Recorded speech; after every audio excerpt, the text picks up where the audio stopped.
Kepada seluruh teman-teman musyrifin dan pengabdian, mohon bantuannya untuk menertibkan adik-adiknya.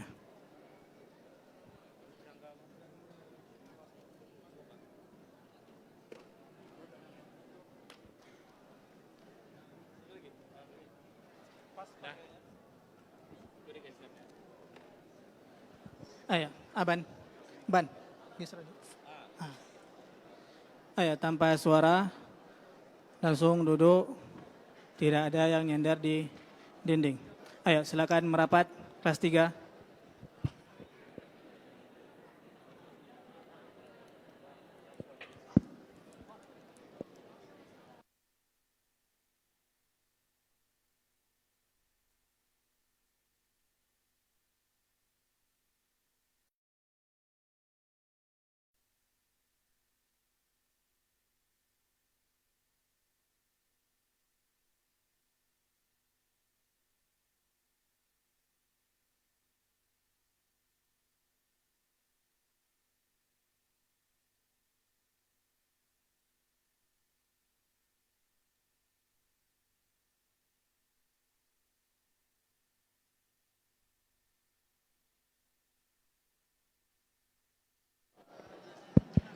Dah, suaranya. Suara.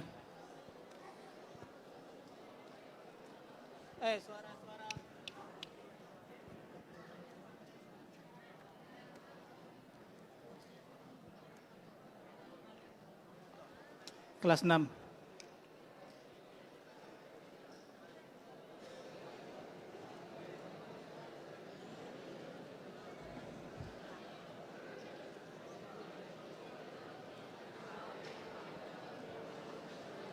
Ayo, suaranya. Suaranya.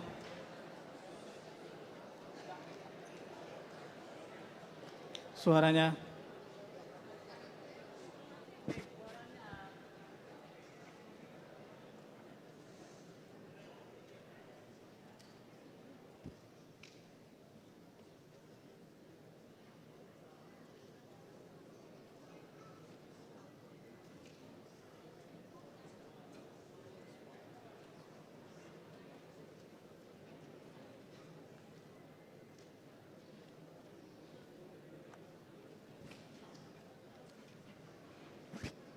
Kelas 4.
Bismillahirrahmanirrahim. Assalamualaikum warahmatullahi wabarakatuh.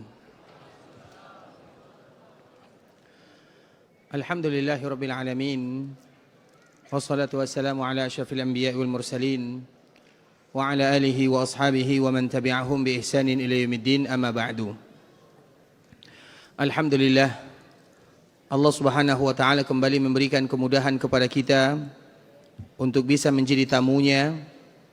Karena siapapun yang berada di rumah Allah Subhanahu wa taala, maka mereka adalah tamunya Allah Subhanahu wa taala. Sehingga Allah Subhanahu wa taala senantiasa memberikan kemuliaan dan kemuliaan kepada para tamunya. Dan di antara salah satu kemuliaan untuk tamunya adalah janji Allah Subhanahu wa taala yang sangat indah. Ketika Allah Subhanahu wa taala mengatakan kepada para malaikatnya, "Wahai malaikatku, saksikanlah bahwa semua mereka yang ada di rumahku, aku ampunkan dosanya." Dan semoga Allah ampunkan dosa kita bersama. Amin amin ya rabbal alamin. Kemudian salawat beriringkan salam semoga senantiasa tercurahkan buat junjungan alam Nabi kita yang mulia, uswah dan qudwah kita bersama, Muhammad bin Abdullah sallallahu alaihi wasallam.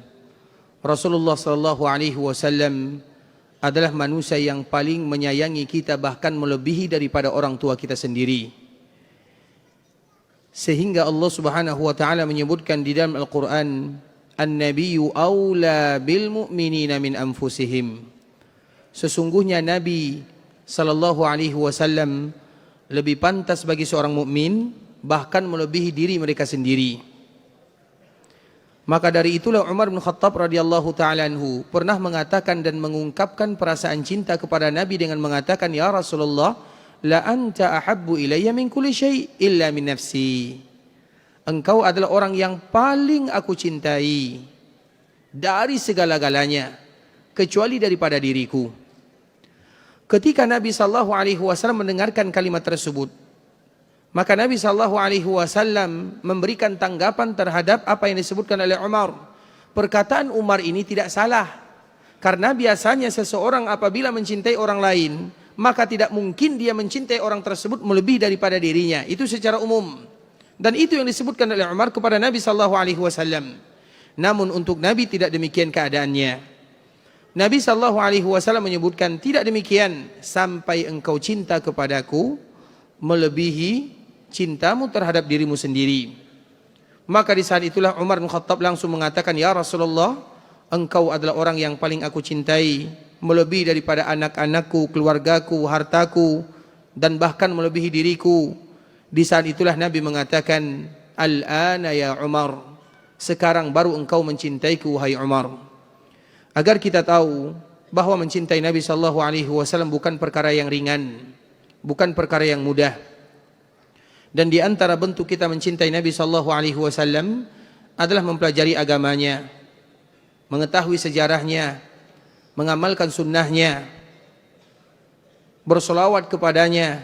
Itu merupakan di antara bentuk kita mencintai baginda Rasulullah sallallahu alaihi wasallam. Dan di antara kecintaan yang paling mudah kepada Nabi adalah dengan senantiasa mengucapkan salam dan solawat kepada Rasulullah sallallahu alaihi wasallam. Sehingga dengannya Nabi sallallahu alaihi wasallam memberikan motivasi kepada mereka yang banyak mengucapkan solawat dan memberikan ancaman dan kecaman bagi mereka yang lupa bersolawat kepada Nabi. Karena solawat kepada Nabi itu adalah bukti kita mengingat dan mengenang Nabi. Sebagaimana Nabi tidak pernah melupakan kita sebagai umatnya, maka kita pun tidak akan pernah melupakan baginda Rasulullah sallallahu alaihi wasallam. Ikhwatul Islam, saudara kaum muslimin, kaum muslimat, ikhwani, akhwati rahimani wa rahimakumullah. Pada malam hari ini kita akan membahas salah satu tema, yaitu orang tua para ulama. Sebenarnya judul ini, ikhwatul Islam, tulisan ini kami ambil inspirasinya dari salah seorang senior kami yang bernama Ustaz Dr. Sufyan Baswedan hafizahullahu taala, yang mana dia memiliki salah satu kitab yang sangat indah berjudul Ibunda Para Ulama. Namun di dalam kitab ini hanya dikhususkan ibunda para ulama. Sedangkan kami menginginkan orang tua para ulama. Memang banyak para ulama itu mereka dididik oleh ibunya. Tapi kita harus tahu bahwa ada andil orang tua mereka di dalamnya. Iya, Imam Syafi'i mungkin tidak berjumpa dengan ayahnya, tapi di dalam dirinya mengalir doa ayahnya. Iya, Imam Ahmad, Imam Malik, Imam Bukhari, mereka tidak berjumpa dengan ayahnya, tapi kita tidak tahu bagaimana doa ayahnya kepada Allah Subhanahu wa taala. Sehingga kita tidak bisa menafikan para ulama itu, ayah dan ibu mereka, baik ayah kandung atau yang ke atasnya, mereka memiliki andil yang sangat luar biasa. Dan orang tua itu, ikhwatul Islam, di dalam Al-Quran ataupun di dalam hadis-hadis Nabi sallallahu alaihi wasallam, orang tua itu bisa jadi orang tua kita secara langsung, atau orang tua di atas orang tua, atau buyut, itu semuanya disebut dengan orang tua.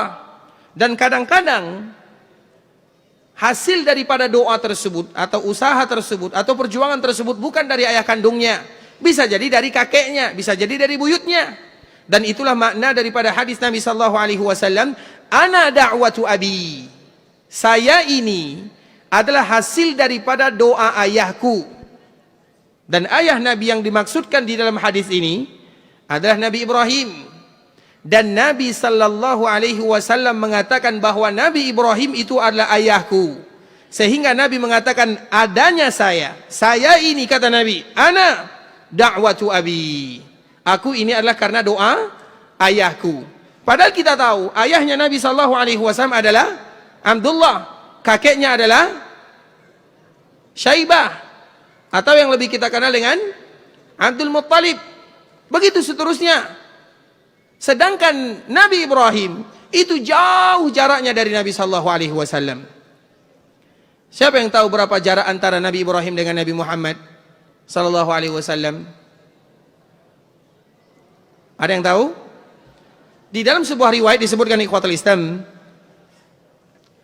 jarak antara Nabi Adam dengan Nabi Nuh adalah asyratu qurun, 10 abad atau 1000 tahun. Jarak antara Nabi Adam atau jarak antara Nabi Nuh dengan Nabi Ibrahim itu sama, asyratu qurun, 10 abad lagi atau 1000 tahun. Jarak antara Nabi Ibrahim dengan Nabi Musa adalah 700 tahun. Jarak antara Nabi Musa dengan Nabi Isa kurang lebih 500 tahun. Jarak antara Nabi Isa dengan Nabi Muhammad sallallahu alaihi wasallam kurang lebih 600 tahun. Berarti berapa jarak antara Nabi Ibrahim dengan Nabi Muhammad? Yang jawab angkat tangan. 18.000 tahun, Masya Allah. Silakan. Masya Allah, barakallahu fiik. Masya Allah, barakallahu. Saya selalu Pak ya. Tapi sepertinya nilai matematikanya ditanya ya. Berapa kira-kira ini nilai matematika waktu sekolah ini? 18.000 atau 1.800? 1.008? Berarti jawabannya salah. Bukan salah, kurang tepat. Tapi ikhwatul Islam, coba bayangkan jarak antara Nabi Ibrahim dengan Nabi Muhammad 1.800 tahun. Dan Nabi mengatakan ana da'watu abi. Saya ini adalah hasil daripada doa ayahku.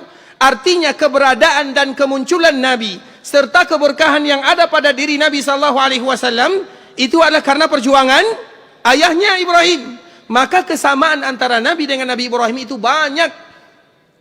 Nabi Ibrahim, salah satu istrinya bernama Hajar. Hajar itu salah seorang wanita yang berasal dari Mesir. Istri Nabi juga ada salah satunya berasal dari Mesir yang bernama Maria Al-Qibtiyah. Disebut dengan Maria Al-Qibtiyah karena istri Nabi itu, ikhwatul Islam, yang disepakati oleh para ulama itu ada 11. Maria diperselisihkan. Ada yang menyebutkan istri Nabi, ada yang menyebutkan selir Nabi. Dari istri Nabi ini yang sudah meninggal, 2, Khadijah dengan Zainab binti Khuzaimah. Yang masih hidup, Saudah, Aisyah, Safiyah, Hafsah, Ummu Salamah, Ummu Habibah, Maimunah, Juwairiyah, Zainab binti Jahshin, ditambah dengan Maria Al-Qibtiyah. Mereka itu adalah wanita-wanita yang termulia. Wajib bagi kita untuk menghafalnya. Siapa yang sudah hafal? Ini selalu kita tanyakan, ikhwatul Islam. Belajar kita tentang keluarga Nabi sallallahu alaihi wasallam. Nanti diusahakan untuk dihafal ya, karena mereka itu adalah ibu kita bersama. Wajib kita menghafalnya. Dan selalu kita mengatakan, anak yang tidak hafal nama ibunya adalah anak apa kalau tidak hafal nama ibunya? Anak durhaka. Mau tidak jadi anak durhaka? Paling tidak kita menghafal nama ibunya kalau kita tidak tahu sejarahnya. Terlepas daripada itu semua, salah satunya Maria. Maria ini juga berasal dari Mesir. Sejarah Nabi Ibrahim dengan sejarah Nabi Muhammad sama. Sehingga dikala Maria ini datang ke kota Madinah, maka dia melahirkan keturunan Nabi atau keturunan dari Nabi. Dan Nabi pun menamakan dengan nama ayahnya Ibrahim. Kenapa Nabi menamakan dengan Ibrahim? Karena Nabi mengingat sejarah mereka itu sama. Terlepas daripada itu semua, ikhwatul Islam, Nabi SAW mengatakan, ana da'watu abi. Aku ini adalah karena doa ayahku. Doa orang tua itu sangat luar biasa. Iya, bisa jadi anak kandung kita belum diberikan keberkahan doa kita, tapi anak cucu kita, atau cici kita, atau keturunan keempat, atau keturunan keberikutnya. Sebagaimana Nabi Ibrahim alaihissalam. Bagaimana ceritanya, ikhwatul Islam? Nabi Ibrahim, ketika Allah Subhanahu wa ta'ala perintahkan mendatangi Makkah al-Mukarramah, di salah satu tempat yang tidak ada orang penghuni di sana, sehingga salah satu namanya adalah Wadi, karena Makkah itu memiliki nama yang sangat banyak. Makkah dinamakan dengan Makkah, dinamakan dengan Bakkah, dinamakan dengan Wadi, dinamakan dengan Al-Bait, dinamakan dengan Al-Haram, dinamakan dengan Al-Muharram, dinamakan dengan Al-Balad, dinamakan dengan Al-Amin, dinamakan dengan Tuhamah, dinamakan dengan Qadis, dinamakan dengan Nadir, dinamakan dengan Nadir, dinamakan dengan Al-Asimah. Itu semua adalah nama-nama Makkah Al-Mukarramah. Ada yang hafal? Baik, salah satu namanya adalah Wadi. Kenapa disebut dengan Wadi? Rabbana inni askantu min dzurriyyati biwad. Ya Allah, aku tinggalkan anak dan keturunanku di sini, wadin, lembah, tidak ada orang, tidak ada penghuni, tidak ada tanda-tanda kehidupan. Dan itu bukan pengorbanan yang ringan. Kemudian singkat cerita, ikhwatul Islam, kemudian setelah Nabi Ismail tumbuh menjadi remaja, bisa membantu ayahnya, ada perintah yang lain, yaitu perintah membangun Ka'bah al-Musyarrafah. Dikala selesai membangun Ka'bah, perjuangan yang luar biasa, maka di saat itulah Nabi Ibrahim berdoa, Rabbana wab'ats fihim rasula. Ya Allah, utuslah dari daerah sini seorang nabi dari kalangannya. Kapan Allah kabulkan doa Nabi Ibrahim? 1800 setelahnya lahirlah dari cucunya bernama Muhammad sallallahu alaihi wasallam. Jadi pengaruh orang tua terhadap anak dan keturunan itu sangat luar biasa, ikhwatul Islam. Maka dari situlah kita terinspirasi untuk sedikit memberikan gambaran bagaimana pengaruh orang tua kepada anaknya. Karena para ulama itu tidak muncul secara tiba-tiba. Para ulama itu hasil daripada didikan orang tuanya, atau hasil daripada ketakwaan orang tuanya. Iya, mungkin banyak di antara orang tua yang mereka tidak berjumpa dengan anaknya, tapi karena ketakwaannya Allah jaga anaknya. Kita contohkan, ikhwatul Islam, salah satu cerita yang sangat indah ya, yaitu cerita salah seorang ulama yang bernama Abdullah bin Mubarak. Abdullah bin Mubarak ini adalah ulamanya para ulama. Abdullah bin Mubarak adalah ulamanya para ulama. Ayahnya, kenapa dia bisa menjadi ulama? Maka itu berawal dari ayahnya yang bernama Mubarak. Mubarak ini, ikhwatul Islam, nanti bisa kita ambil faedah darinya. Mubarak ini adalah salah seorang yang berasal dari negara India, berkulit hitam, budak yang dijual di pasaran. Kemudian dibeli oleh tuannya. Tuannya bernama Nuh bin Maryam. Kemudian apa yang terjadi, ikhwatul Islam? Maka Mubarak ini diperintahkan oleh tuannya, majikannya, uridu an tamdi wa tahfadzul karam. Wahai Mubarak, aku menginginkan kamu untuk menjaga karam. Karam itu bahasanya adalah anggur ataupun yang serupa. Artinya majikannya memperuntukkan Mubarak ini yang tadi dibeli untuk menjaga kebun anggur. Itu adalah tugasnya. Kemudian tiba-tiba setelah lama Mubarak bekerja di sana, maka majikannya datang untuk mencicipi dan melihat keadaan. Kemudian dikala Mubarak ini dipanggil oleh tuannya, wahai Mubarak, ke sini kamu. Ya Mubarak, nawilni unuq atau nawilni unquda inab. Wahai Mubarak, coba bawakan kepadaku beberapa buah anggur. Maka di saat itulah Mubarak memetik beberapa anggur. Kemudian setelah diambil oleh Mubarak, apa yang terjadi? Ternyata anggur yang dipetiknya terasa tidak manis, sangat asin atau sangat masam. Kemudian majikannya yang bernama Nuh bin Maryam mengatakan, "A'tini ghaira hadza." Wahai Mubarak, berikan kepadaku anggur yang lain. Karena bisa jadi Mubarak ini salah ambil. Kemudian diberikan kepada majikannya. Majikannya melihat anggur ini tidak manis, maka dia meminta anggur yang lain. Kemudian Mubarak kembali memetik anggur yang lain. Dikala diambil anggur yang lain, masih sama. Jadi Mubarak ini tidak tahu mana yang manis, mana yang tidak manis. Maka di saat itulah majikannya heran dan bertanya, "Mas sabab fi annaka la tunawilni min hadzal katsir ghairal hamid?" Wahai Mubarak, apa sebabnya ketika engkau tidak bisa memberikan kepadaku anggur yang manis? Apakah kamu tidak tahu yang manis mana yang tidak manis? Sudah berapa lama kamu bekerja di sini? Seolah-olah majikannya marah. Kenapa engkau tidak bisa membedakan mana yang manis, mana yang tidak manis? Kemudian di saat itulah Mubarak mengatakan, "Li'anni la a'lam ahamidun hu am hulu." Wahai tuanku, aku tidak tahu mana yang manis, mana yang tidak. Ketika mendengarkan jawaban daripada Mubarak, di saat itulah Nuh bin Maryam, dia bukan orang sembarangan. Nuh bin Maryam ini adalah orang yang terpandang di kampungnya. Dia adalah qadhi, dia adalah ulama, dia adalah orang kaya. Maka dikala mendengarkan jawaban Mubarak, dia mengatakan, "Subhanallah, laka fi hadzal qaram syahrun kamil, ma ta'rifu al-hamid min al-hulu." Subhanallah, engkau tidak tahu mana yang manis, mana yang tidak, wahai Mubarak. Kenapa engkau tidak tahu? Maka di saat itulah Mubarak mengatakan sebuah perkataan yang membuat terkejut majikannya. "Wa haqquka ayyuhas sayyid, innani ma dzuktuhu wa lam a'lam ahamidun am hulu."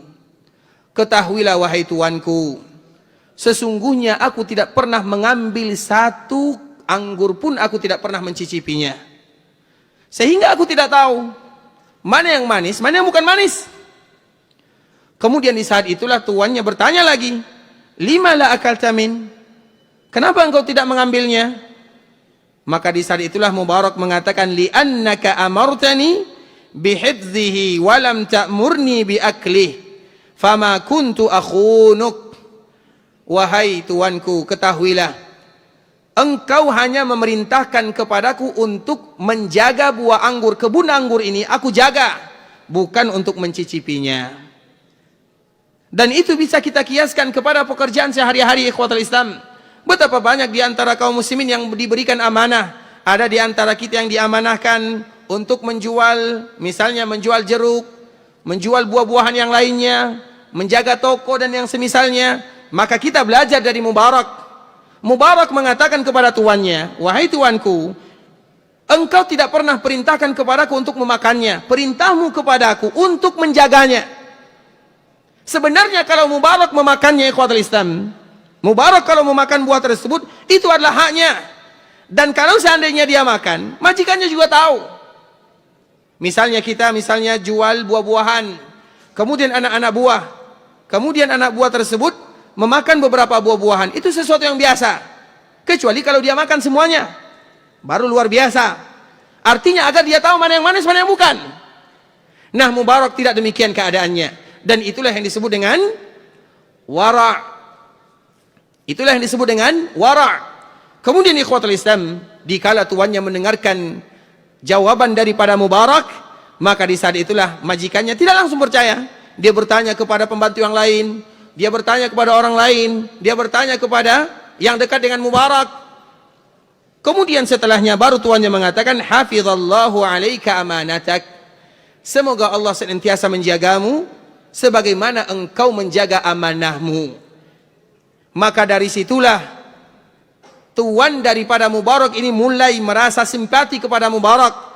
Dia seorang Buddha, dia seorang yang terkucilkan, dia seorang yang tinggal jauh dari rumah, dari kampungnya. Masih ada orang yang seperti ini. Maka itulah awal daripada cerita orang tua Abdullah, namanya Mubarak yang tadi kita sebutkan. Kemudian lanjut cerita ikhwatul Islam. Setelah beberapa lama, maka tuannya kembali bercerita dengan Mubarak. Dia pun mengatakan, "Ayyuhal gulam, qad waqa'a li ragbatun fika wa yanbaghi an taf'ala ma amurak."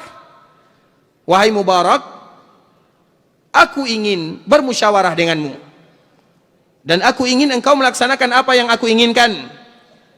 Maka di saat itulah Nuh bin Maryam yang selaku Tuan Mubarak ini bercerita. Apa ceritanya? Cerita yang dialami oleh semua kaum muslimin. Nuh bin Maryam, dia adalah seorang yang terpandang, orang yang kaya, seorang qadhi. Maka dia pun mengatakan, aku memiliki seorang putri. Banyak yang sudah melamarnya. Kalau aku terima lamaran dari fulan, maka orang ini akan marah. Kalau aku terima dari fulan, maka yang lain akan marah. Itu adalah kata Nuh bin Maryam. Jadi dia meminta pendapat kepada Mubarak, kepada siapa aku akan menikahkan putriku. Maka di saat itulah jawaban Mubarak. Dia mengatakan, innal kuffara fi zamanil jahiliyah kanu yuridunal asla wan nasab wal baita wal hasab. Mubarak mengatakan, wahai tuanku, ketahuilah, ini adalah barometer.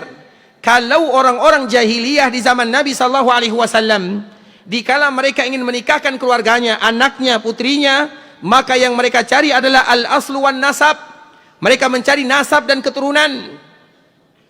Wal baita wal hasab, mereka mencari rumah dan kedudukan. Itu barometernya. Kalau kedudukannya ada, kalau nasabnya bagus, kalau dia orang terpandang, maka kami akan menikahkan dia dengan orang tersebut. Itu adalah barometer orang-orang jahiliyah, kata Mubarak. Kemudian wal yahudu wan nasara yatlubuna al hasala wal jamal. Sedangkan barometer orang-orang Yahudi dan orang-orang Nasara, dikala mereka ingin menikahkan anaknya, yang mereka lihat adalah al-hasan, keindahan, wal jamal, kecantikan, kegantengan. Itu barometernya. Kalau gagah, kalau cantik, kalau ganteng akan dinikahkan. Itu adalah sifat orang-orang Yahudi dan Nasara. Wa fi ahdi Rasulillah sallallahu alaihi wasallam kana an-nasu yatlubuna ad-din wa tuqa. Sedangkan di zaman Nabi, dikala ada yang menikahkan keluarganya, putrinya, maka yang mereka pandang adalah agama dan ketakwaan. Kemudian setelah Mubarak mengambarkan kalimat ini, dia kembali melanjutkan, amma fi zamanina hadha fannasu yatlubuna al-mal fakhtar min hadhihi al-arba'ah ma turid. Sedangkan di zaman kita ini, wahai tuanku, yang dilihat oleh orang kalau seandainya ingin menikahkan keluarganya adalah harta. Jadi seolah-olah Mubarak memberikan pilihan kepada tuannya. Kalau orang-orang jahiliyah yang mereka pandang adalah kedudukan, nasab. Kalau orang-orang Yahudi yang mereka cari adalah kecantikan, kegantengan. Kalau orang-orang di zaman Nabi yang mereka pandang adalah agama dan ketakwaan. Makanya kita perhatikan ikhwatul Islam, Nabi SAW kalau menikahkan seseorang, kadang-kadang tidak selevel. Yang satu kaya, yang satu miskin. Yang satu tidak bagus, yang satu tidak bagus rupanya, yang satu cantik.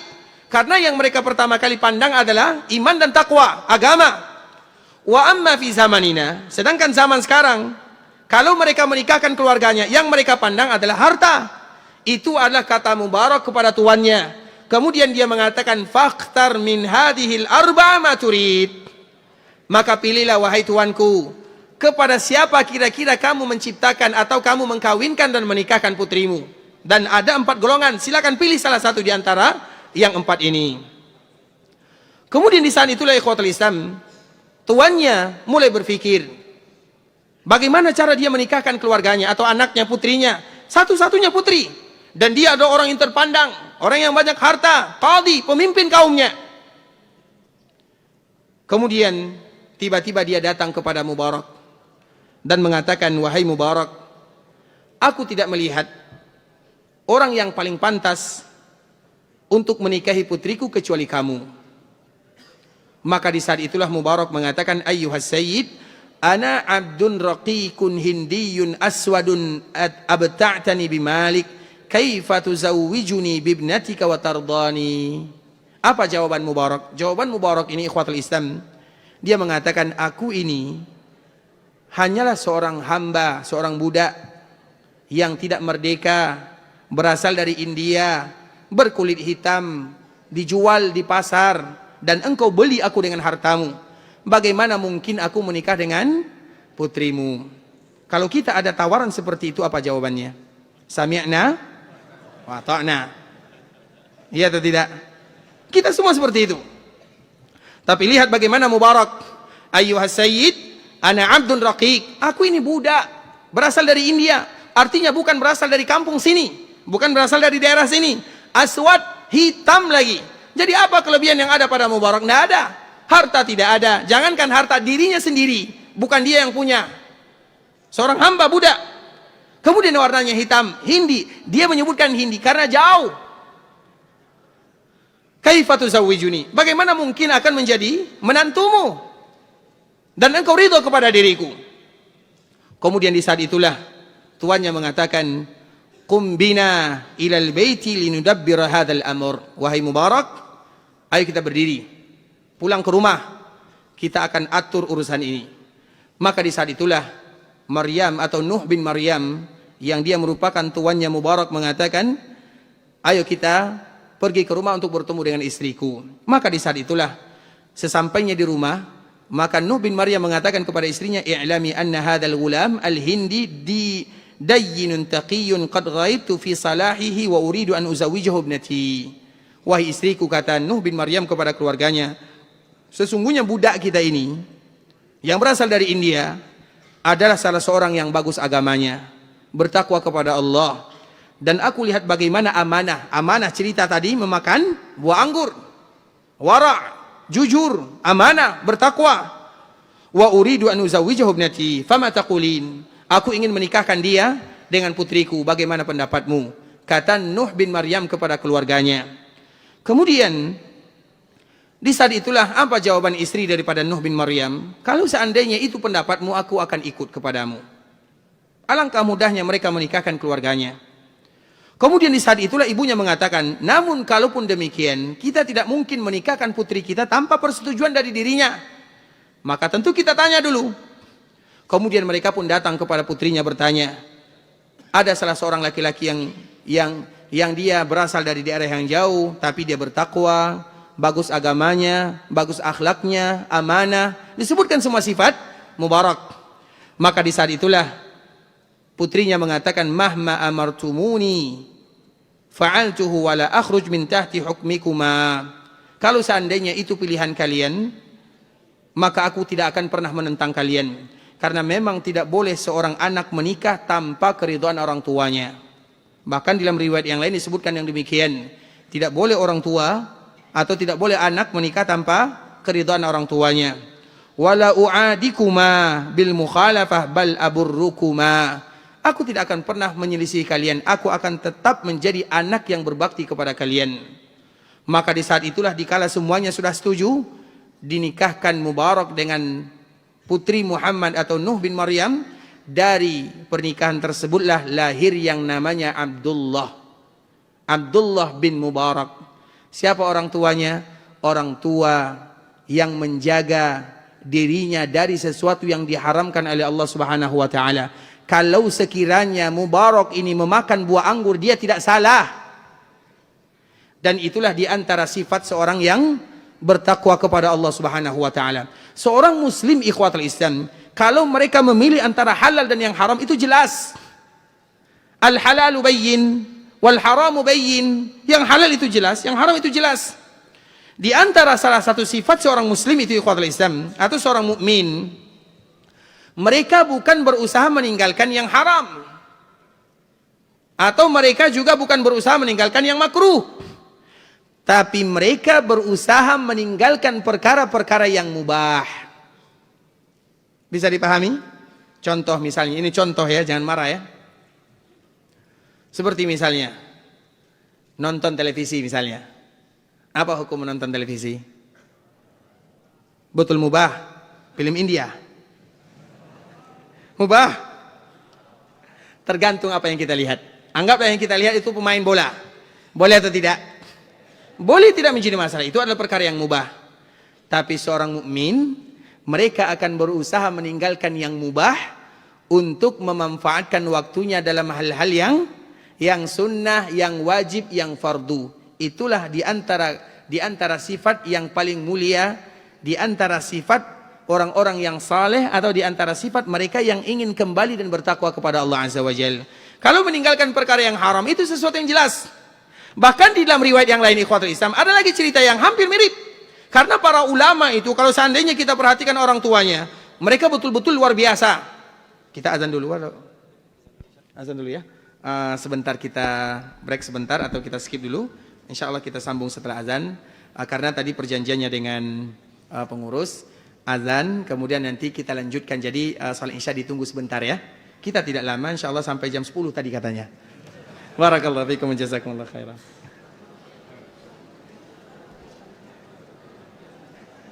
Allahu akbar, Allahu akbar. Allahu akbar,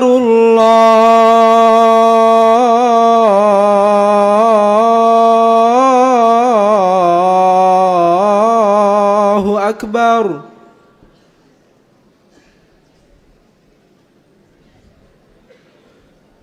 Ashhadu an la ilaha illallah.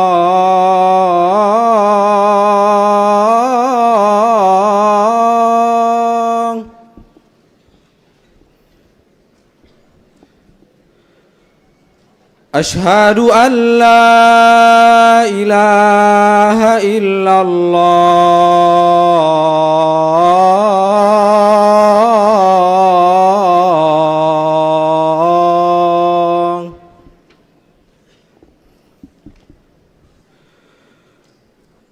Ashhadu anna Muhammadar Rasulullah.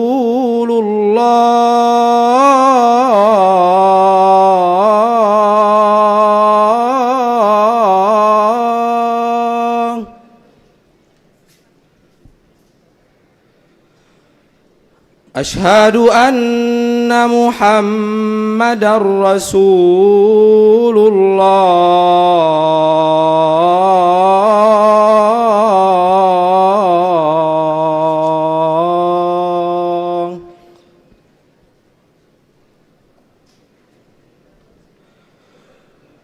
Hayya 'alas shalah.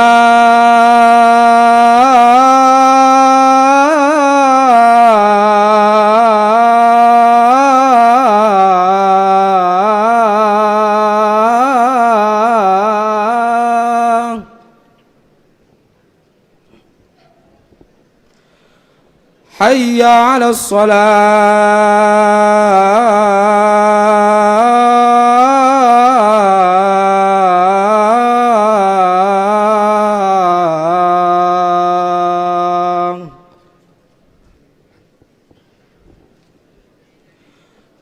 Hayya 'alal falah.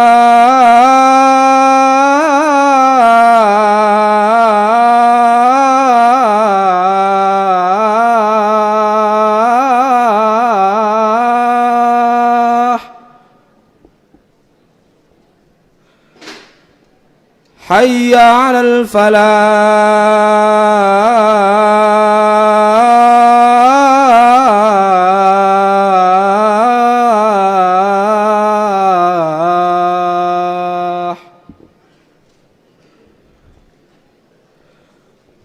Allahu akbar, Allahu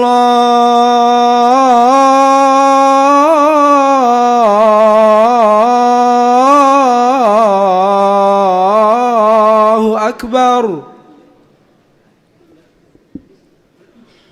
La ilaha illallah.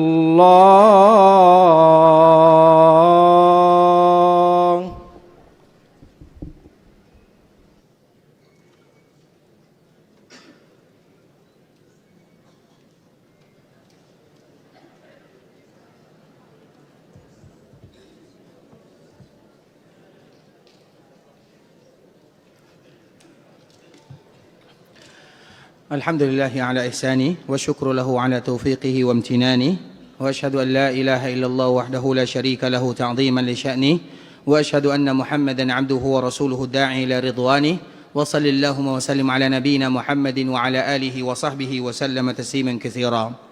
Ikhwatal Islam, saudara kaum muslimin, kaum muslimat, ikhwani akhawati rahimani wa rahimakumullah. Kita akan kembali melanjutkan sedikit motivasi kepada kita selaku orang tua, karena bagaimanapun di antara salah satu profesi yang paling tidak diminati adalah menjadi salah seorang ulama. Itu adalah merupakan di antara profesi yang jarang orang berkecimpung di dalamnya. Makanya kalau kita tanya anak-anak kita, apa cita-citanya? Siapa di antara mereka yang menjawab, saya ingin jadi ulama? Jarang sekali ikhwatul Islam. Yang satu ingin jadi ini, yang satu ingin jadi itu. Dan ketahuilah ikhwatul Islam, tidak ada profesi yang paling indah.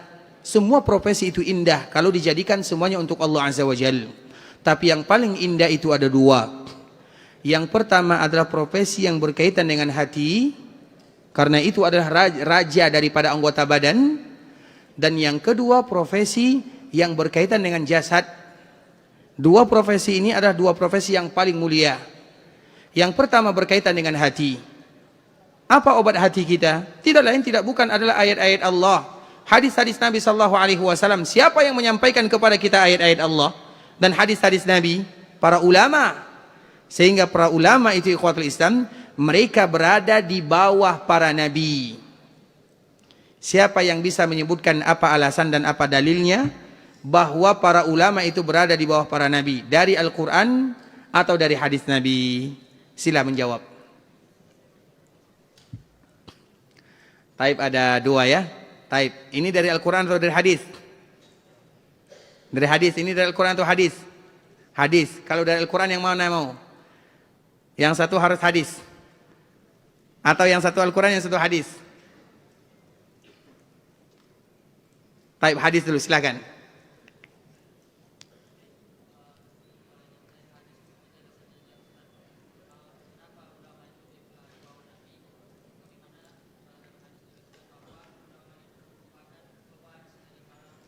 Jadi hadis kita sekarang bahasa Indonesia ya.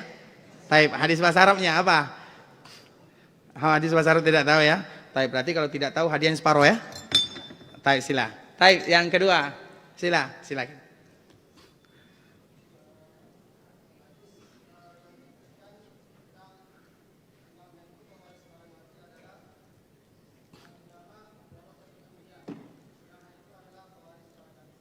Al-ulama warasatul anbiya, Masya Allah. Taib, silakan. Masya Allah, barakallahu fiik. Taib, yang kalau dari hadis semua kita tahu ya. Al-ulama warasatul anbiya. Taib, yang dari Al-Quran. Yang dari Al-Quran siapa yang tahu? Taib, anak-anak Ustaz ada yang tahu?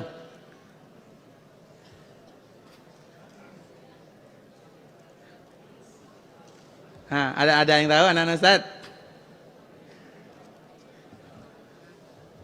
Kalau ada yang tahu ambil semuanya. Coba. Ada yang tahu? Taib, anak-anak Ustaz. Taib, orang tua anak-anak. Ada yang tahu? Kalau hadis sebenarnya itu pertanyaan yang mudah ya. Tapi dari Al-Quran, ingatlah ikhwatul Islam sebuah firman Allah Azza wa Jalla. Semua kalian hafal. Semuanya kalian hafal. Kalau Ustaz sebutkan pangkalnya. Sebutkan pangkalnya. Ustaz bocorkan sedikit. Di dalam surah An-Nisa.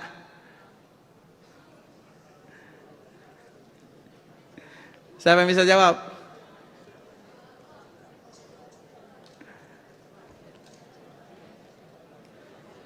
Ustaz bocorkan lagi sedikit. Yang jawab kelas 1. Wa man yuti'illah. Kelas 1. Taib, sila sini.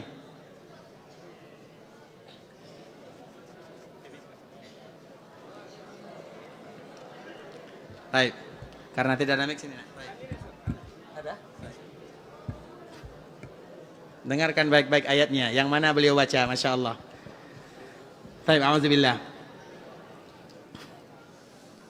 أعوذ بالله من الشيطان الرجيم فمن يطع الله والرسول فأولئك مع الذين أنعم الله عليهم فأولئك مع الذين أنعم الله عليهم من النبيين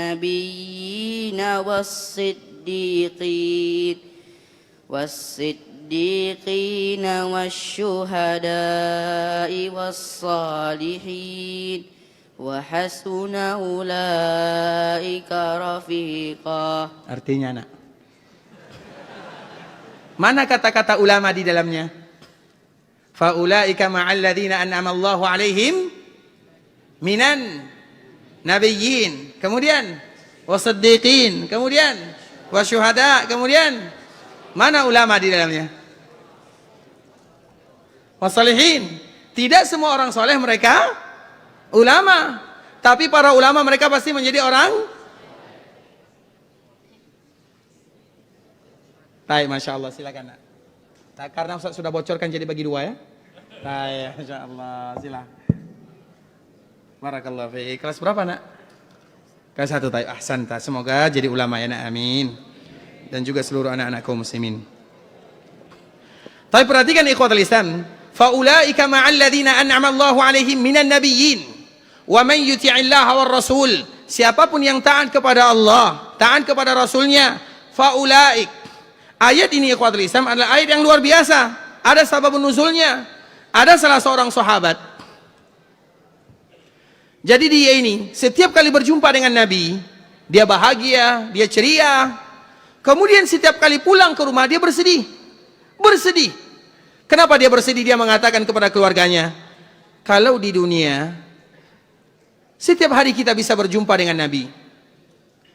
Kalau kita ada masalah, kita bisa cerita kepada Nabi. Kalau ada masalah yang besar, bisa jadi wahyu turun. Tapi kalau kita sudah meninggal, Nabi meninggal, kita tidak tahu. Kalau Nabi meninggal, maka Nabi pasti akan mendapatkan surga. Dan surga Nabi pasti yang termulia. Kalau kita yang meninggal, kata sahabat ini, kalau kita yang meninggal, kalau saya yang meninggal, maka saya tidak tahu masuk surga atau neraka. Kalaupun masuk surga, saya juga tidak tahu surga yang mana. Jadi kalimat ini dia ceritakan kepada istrinya. Artinya seolah-olah dia mengatakan, kalau di dunia mudah bagi kita bertemu dengan Nabi. Kalau di akhirat bagaimana cara kita bertemu dengan Nabi? Tidak ada kesempatan kita bisa berkumpul dengan Nabi. Karena kedudukan kita dengan Nabi tidak sama. Seolah-olah itu adalah pertanyaannya. Dikala pertanyaan seperti ini, ikhwatul Islam, sampai kepada istrinya, maka istrinya curhat kepada istri Nabi. Nah, dikala istri Nabi sampai berita ini kepadanya, maka dia mengatakan kepada Nabi. Nabi juga tidak tahu jawabannya. Karena Nabi tidak bisa mengatakan, kamu berada dalam surga bersamaku, sampai ada wahyu dari Allah Azza wa Jal. Jadi itulah yang dia pikirkan. Kemudian ikhwatul Islam, setelahnya Allah turunkan ayat ini kepada Rasulullah sallallahu alaihi wasallam. Wa man yuti'illaha war rasul. Siapapun yang taat kepada Allah, maka harapan mereka berkumpul dengan Nabi masih ada. Dan kita pun masih bisa mencari Nabi sallallahu alaihi wasallam. Maka Nabi pernah ditanya oleh Anas bin Malik, "Ya Rasulullah, nanti kalau di akhirat di padang mahsyar, semua orang memikirkan tentang dirinya, kami ingin bertemu dengan dirimu, di mana kami akan cari?" Nabi membocorkan rahasianya. Nabi yang lain mereka tidak menyebutkan kepada umatnya. Tapi Nabi membocorkan kepada umatnya, kalau nanti di akhirat dan kalian ingin mencari diriku, cari aku di sirat. Nabi akan berada di sirat. Kemudian ikhwatul Islam, sahabat Anas kembali bertanya, "Ya Rasulullah, kalau seandainya kami tidak menemukan dirimu di sirat, di mana kami akan cari?" Maka Nabi mengatakan, cari aku di mizan, timbangan. Kemudian sahabat Anas kembali bertanya, "Ya Rasulullah, kalau kami juga tidak menemukan dirimu di mizan, di mana kami cari?" Maka Nabi mengatakan, cari aku di telaga, di haud. Disinilah tempat Nabi sallallahu alaihi wasallam. Nabi sebutkan kepada kita. Artinya sayangnya Nabi sallallahu alaihi wasallam kepada umatnya. Nabi tidak pernah meninggalkan kita untuk selama-lamanya. Di sirat Nabi ada. Dan itu adalah sesuatu yang kita perlukan. Di mizan Nabi ada. Dan itu adalah sesuatu yang mencekamkan. Di sirat juga ada. Dan itu adalah sesuatu yang menegangkan. Karena Nabi ingin memastikan umatnya selamat dari 3 lokasi ini. Maka Nabi akan selalu berada di sana. Artinya ikhwatul Islam, Nabi menyebutkan, apakah kesempatan kita berkumpul dengan Nabi masih ada atau tidak? Inilah jawabannya. Wa may yuti'illaha war rasul. Dengan syarat taat kepada Allah, taat kepada Rasulnya. Jadi kita beribadah, mengikuti Nabi SAW. Tujuannya adalah agar kita mudah berkumpul bersama Nabi. Ketika Allah menyebutkan faulaik, maka mereka itulah bersama ma'an nabiyyin, wasiddiqin, wasyuhada, wassalihin. Dan ini adalah derajat manusia. Yang pertama adalah an-nabiyun, para nabi. Kita tahu siapa itu para nabi. Yang kedua as-siddiqun. As-siddiqun itu siapa? Para ulama mengatakan itulah para ulama. As-siddiqun. Agar kita tahu bahwa para ulama itu kedudukan mereka berada setelah para nabi. Ayatnya mana? Ayat yang tadi barusan dibacakan oleh anak kita. Wa man yuti'illaha war rasula fa ulaika ma'al ladzina an'ama Allahu 'alaihim minan nabiyyin was-siddiqin. Para nabi, para ulama, kemudian baru syuhada, kemudian baru orang-orang saleh. Agar kita tahu bagaimana kemuliaan yang Allah berikan kepada para ulama. Dan para ulama itu mereka tidak muncul secara tiba-tiba. Butuh proses perjuangan yang panjang dan luar biasa, terutama dari orang tuanya. Kita contohkan misalnya ulama di abad pertama. Siapa yang tahu ulama di abad pertama? Ulama di abad kedua adalah Imam Syafi'i. Karena Imam Syafi'i wafat pada tahun, siapa yang tahu kapan wafat? Angkat tangan. Kapan Imam Syafi'i wafat? Tahun berapa? 204 Hijriah. Silahkan, Masya Allah. Barakallahu fiik. Imam Syafi'i 204 Hijriah. Artinya Imam Syafi'i adalah ulama di abad, karena Nabi menyebutkan tidak ada dalam 100 tahun, artinya 1 abad, kecuali Allah kirim ulama yang akan menjaga agama. Jadi setiap 100 tahun itu pasti ada ulamanya.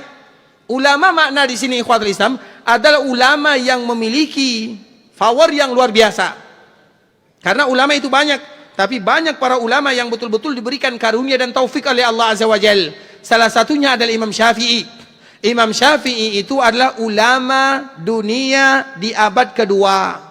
Pertanyaannya, siapa ulama di abad pertama? Karena setiap abad itu ada. Abad pertama, abad kedua, abad ketiga. Sesuai dengan hadis Nabi, tidak ada 1 abad 100 tahun kecuali ada ulama yang diutus. Di abad kedua adalah Imam Syafi'i. Di abad pertama adalah siapa? Ibnu, Masya Allah, Abdullah bin Mas'ud. Silakan Pak, Masya Allah. Semoga memberikan keberkahan ya. Silakan, Masya Allah. Barakallahu fiik. Tapi ini kitab ini 1 jilid, dia ada 2 jilid ya. Jadi dibagi-bagi 1 jilid ya. Baik, barakallah. Sehat selalu Pak ya, Masya Allah. Jawabannya salah ya. Baik. Abdullah bin Mas'ud ikhwatul Islam, dia bukan ulama abad pertama. Dia adalah sahabat Nabi. Kalau sahabat Nabi sudah pasti kan? Kalian mau jawab? Baik, siapa yang pertama kalian angkat tangan nak? Kalian berdua lah maju. Dua-duanya. Masya Allah. Ini tidak sepakat jawabannya ya. Baik, kamu di sini, yang satu di sini. Baik, kamu apa jawabannya? Imam Bukhari. Alhamdulillah, kamu apa jawabannya? Imam Abu Hanifah. Dua-duanya Masya Allah. Yang 1 jilid 2, yang 1 jilid 1. Dan alhamdulillah dua-duanya salah juga ya.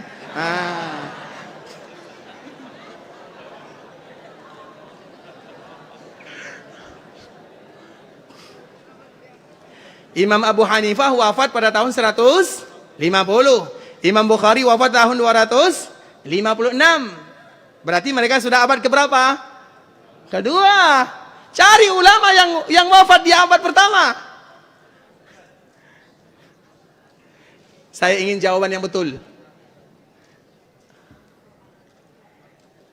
Umar bin, sayang hadiahnya habis. Tapi insya Allah nanti ini hadiahnya ya. Taib, ini sudah di booking. Taib. Umar bin Abdul Aziz, kapan wafatnya? Abad pertama itu kapan? Ini belum selesai pertanyaannya. Umar bin Abdul Aziz. Umar bin Abdul Aziz itu ikhwatul Islam wafat pada tahun 101. Maka para ulama mengatakan beliau adalah ulama di abad pertama. Selain beliau adalah pemimpin kaum muslimin, beliau adalah ulama kaum muslimin. Dan itu adalah apa yang disebutkan oleh Umar bin Khattab, inna min waladi rajulan biwajhihi syainun. Dari keturunanku, dari anakku, waladi, anakku, ada salah seorang laki-laki yang di wajahnya ada tanda. Jadi tanda berwarna hitam. Ada sebagian para ulama menyebutkan tanda hitam yang ada di wajah Umar bin Abdul Aziz karena dia dikasih tendang bebas oleh kuda. Jadi kuda, biasanya orang belajar kuda, kadang-kadang kuda marah ya. Jadi ditendangnya, ada tanda hitam di wajahnya. Dan Umar bin Khattab, dia pernah bermimpi. Tapi dia tidak memastikan bagaimana makna mimpinya. Tapi dia pernah bermimpi dan mengatakan, dan itu disebutkan oleh Imam Ibnu Katsir ya, inna min waladi rajulan biwajhihi syainun. Dari anakku, keturunanku ada salah seorang laki-laki yang di wajahnya ada tanda. Yali fayamla'ul arda adla. Maka dikala dia muncul, bumi akan tenang dan nyaman, adil seadil-adilnya.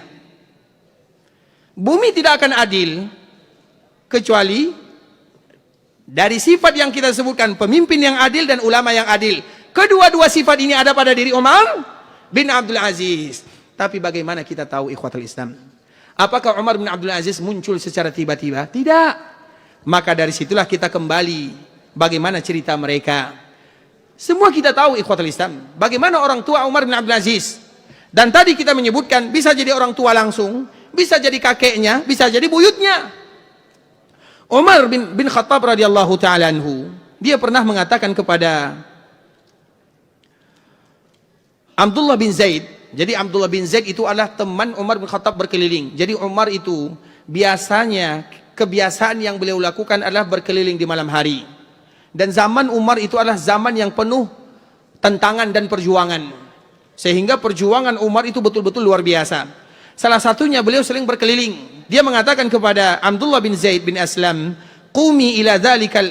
Dia mengatakan kepada Abdullah bin Zaid bin Aslam, dikala berkeliling, maka dia menangkap perbicaraan antara seorang wanita dengan wanita yang lainnya, yaitu antara ibu dengan anaknya.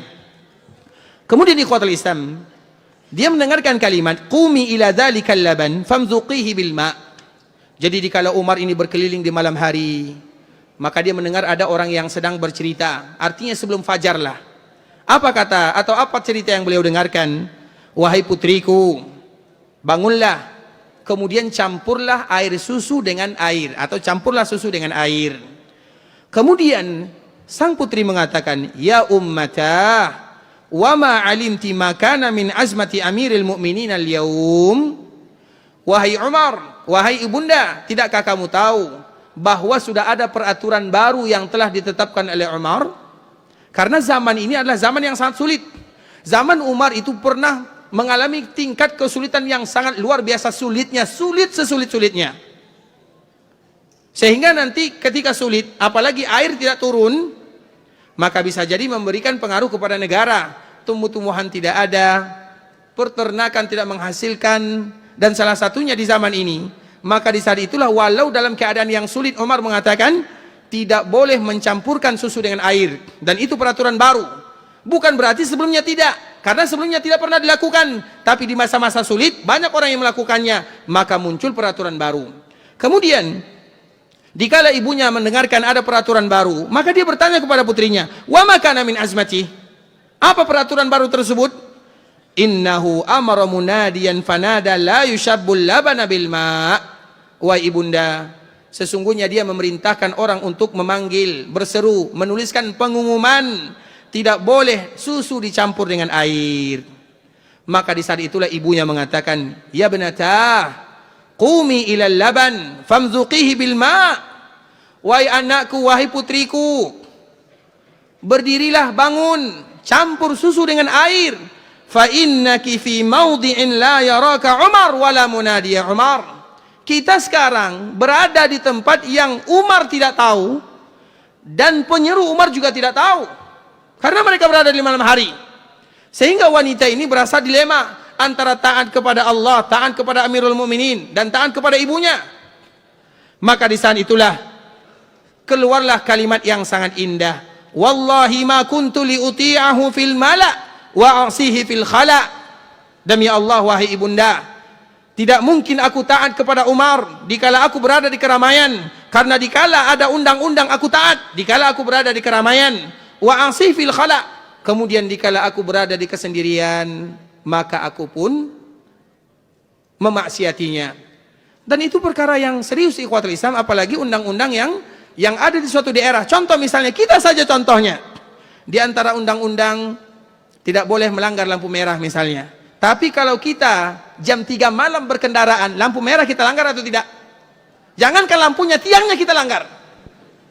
Artinya begitu kita contohkan dalam kehidupan sehari-hari. Bagaimana beratnya perjuangan ini.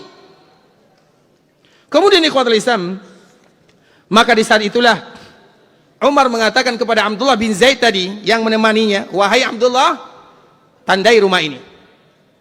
Karena mereka berdebat dan Umar mendengarkannya. Ternyata Umar ada di luar, sedang beristirahat, dan mengatakan kepada Abdullah bin Zaid, wahai Umar, wahai Abdullah, tandai rumah ini.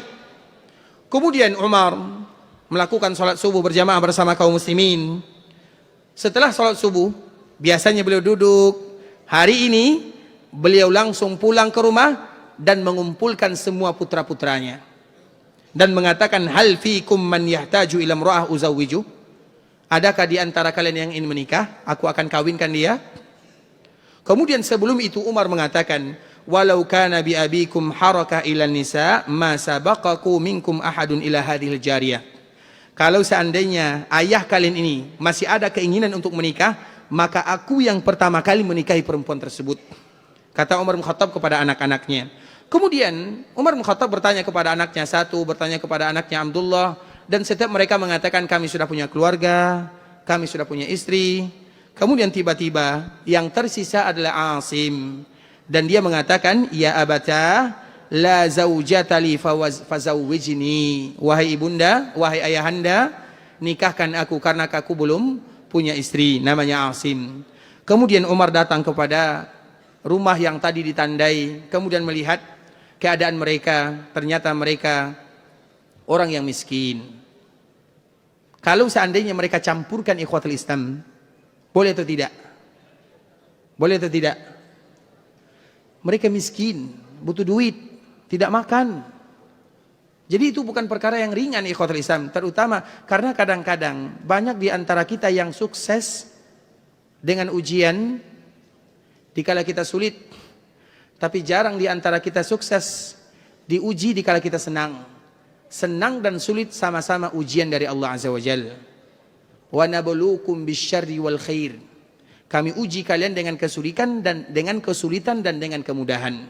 Nah, salah satunya adalah wanita tersebut. Kalau seandainya dia campurkan karena keadaan ekonomi, maka pada saat itu mereka ada uzurnya, tapi mereka tetap meninggalkan karena Allah Subhanahu wa taala. Maka di saat itulah Umar menikahkan Asim dengan wanita tersebut.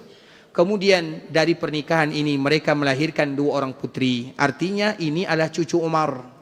Kemudian putri ini melahirkan lagi putri. Berarti cicinya Umar. Dari putri inilah lahir yang namanya Umar lagi. Umar bin Abdul Aziz. Itulah kenapa lahirnya munculnya Umar bin Abdul Aziz. Kenapa? Karena kakeknya, karena neneknya adalah orang-orang yang takut dan bertakwa kepada Allah. Siapa di antara kita yang bisa mencontoh ini? Bahkan jangankan itu ikhwatul Islam, ada yang lebih ekstrim lagi ceritanya. Yaitu ada salah seorang imam, namanya Imam Al-Juwaini. Al-Juwaini itu ada 2. Ada Juwaini ayah, ada Juwaini anak.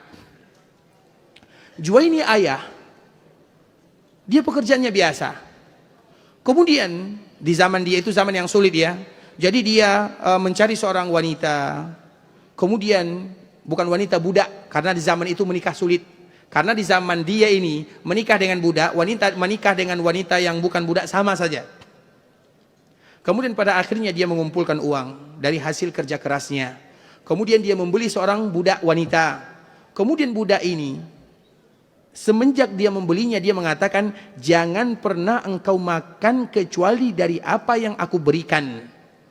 Jangan pernah engkau makan kecuali dari apa yang aku berikan. Kemudian setelah lama, maka dia memerdekakan budak tersebut dan menikahinya. Kemudian dia juga berpesan kepada budak ini yang sudah menjadi istrinya. Ketika mereka sudah mendapatkan anak, dia mengatakan, jangan pernah berikan kepada anak ini sesuatu yang di luar pemberianku, walaupun air asimu. Itu pesannya, sebagaimana jika dia juga menjaga ibunya. Kemudian, suatu ketika ikhwatul Islam, ibunya atau istrinya ini lagi demam, lagi sakit. Tentu bayi menangis. Maka di saat dia menangis, dilihat oleh tetangganya. Tetangganya kasihan, diambillah bayi ini. Kemudian disusui. Tiba-tiba dikala tetangga ini memberikan ASI kepada anaknya, dia marah. Marah semarah-marahnya. Aku lebih suka anakku ini mati. Coba bayangkan. Aku lebih suka anakku ini meninggal daripada harus memakan dari sesuatu yang aku tidak tahu. Padahal hanya sekedar ASI. Coba bayangkan ASI. Dan itu dalam keadaan darurat. Karena ibunya sakit. Kemudian pada akhirnya diambil, anaknya diambil. Kemudian dibalikkan. Masih kecil. Kemudian dipukul-pukul punggungnya. Sehingga memuntahkan air ASI yang tadi dia minum. Apa salah seorang anak kecil? Apa salahnya? Diperlakukan oleh ayahnya seperti ini. Yang mereka jaga ikhwatul Islam adalah wara, halal, haram. Mereka sangat memperhatikan kalimat ini. Sehingga ikhwatul Islam, anak ini tumbuh menjadi seorang ulama. Tapi dia selalu mendapatkan masalah sedikit. Kadang-kadang dia lupa, kadang-kadang dia salah. Dan dia selalu mengatakan, kesalahan yang ada pada diriku adalah gara-gara ASI orang lain yang aku minum. Itu hanya sekedar ASI. Kita bertanya kepada diri kita, makanan apa yang kita berikan kepada anak? Minuman apa yang kita berikan kepada mereka? Sudahkah kita jaga atau belum? Kita senantiasa berdoa, ya Allah, jadikan anakku seorang hafiz. Jadikan anakku seorang ulama yang bisa memberikan manfaat. Tapi kita tidak menjaga apa yang kita berikan kepada mereka. 3 contoh ini ikhwatul Islam merupakan contoh yang luar biasa. Umar bin Abdul Aziz. Kemudian Mubarak, Abdullah bin Mubarak. Kemudian Al-Juwaini, mereka itu adalah ulama-ulama yang dikenang sepanjang masa. Tapi mereka tidak muncul kecuali dari orang tua yang luar biasa. Menjaga agama, menjaga ketakwaan, menjaga kewaraan. Dan kita juga melihat, banyak para ulama itu orang tuanya bukan ulama. Tapi mereka sangat menjaga. Bisa jadi karena doanya, ketawaduannya, kewaraannya, ketakwaannya, agamanya. Artinya ikhwatul Islam, Ustaz saya ini bukan seorang ulama. Sulit rasanya untuk menjadikan anak saya sebagai seorang ulama. Coba kita lihat ikhwatul Islam. Banyak para ulama itu yang orang tuanya bukan ulama. Tapi mereka bertakwa. Dari situlah kita senantiasa berharap kepada Allah. Masih banyak lagi cerita-cerita yang lain ikhwatul Islam. Dan cerita yang terakhir ya. Cerita yang terakhir ini yang ada di zaman kita. Sebenarnya masih banyak lagi di zaman-zaman yang lain. Salah seorang ulama yang masyhur di zaman kita sekarang ini. Yang sering datang ke sini. Yaitu Syekh Abdul Razak. Hafizahullahu ta'ala. Syekh Abdul Razak itu ikhwatul Islam, kami mengetahuinya adalah salah seorang ulama yang betul-betul luar biasa ya. Waktunya betul-betul bermanfaat.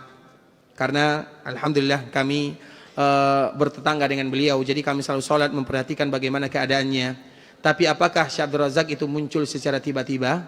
Tidak. Muncul dari seorang ayah yang luar biasa.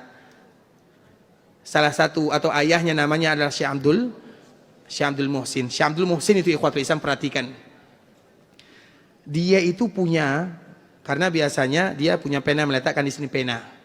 Dia selalu punya 2 pena, 2 pensil lah, pena ya, 2 pena. Terus kenapa harus ada 2? Maka ada yang bertanya kepadanya, kenapa harus ada 2? Maka dia pun mengatakan, yang satu untuk pekerjaan dinas. Karena dia bekerja sebagai rektor atau wakil rektor atau dekan. Pokoknya bekerja sebagai PNS lah kalau bahasa kitanya. Jadi pena ini pena kantor, pena negara. Aku tuliskan untuk urusan negara. Yang satunya pena pribadi. Kalau ada urusan pribadi ini yang aku tuliskan. Pena berapa harganya. Tapi dia bedakan antara pena ini dengan pena itu. Kita mobil negara pun kita habiskan semuanya. Tidak muncul secara tiba-tiba ikhwatul Islam. Dan tentunya cerita-cerita ini memberikan motivasi kepada kita bersama. Karena kesempatan kita masih banyak untuk melahirkan. Kalau bukan anak kita jadi ulama, bisa jadi cucu kita. Bisa jadi cici kita.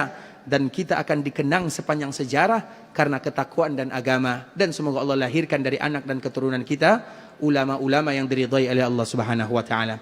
Ikhwatul Islam, kita tidak jadi sampai jam 10 ya. Diskon 2 jam. Kita cukupkan sampai di sini, kecuali kalau ada di antara kita yang bertanya. Kalau sekiranya ada di antara kita yang bertanya, maka kami persilahkan. Barakallahu fikum wa jazakumullahu khairah. Tadi yang dapat hadiah siapa? Sila. Semoga bermanfaat ya. Insyaallah hafizakumullah barakallahu fikum.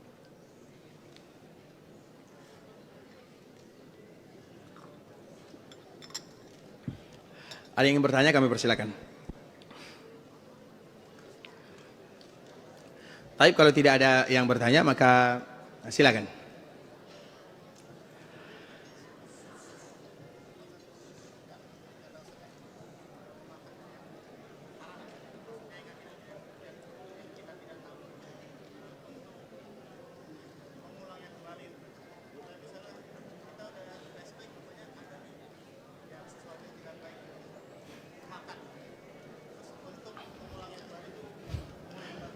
Taib, ikhwatul Islam, pertanyaannya adalah bagaimana kalau sekiranya, ini ringkasannya ya, bagaimana kalau sekiranya kita dulu pernah terlanjur melakukan sesuatu, mengambil sesuatu yang bukan hak, memakan sesuatu yang diharamkan oleh Allah. Itu pertanyaannya ya.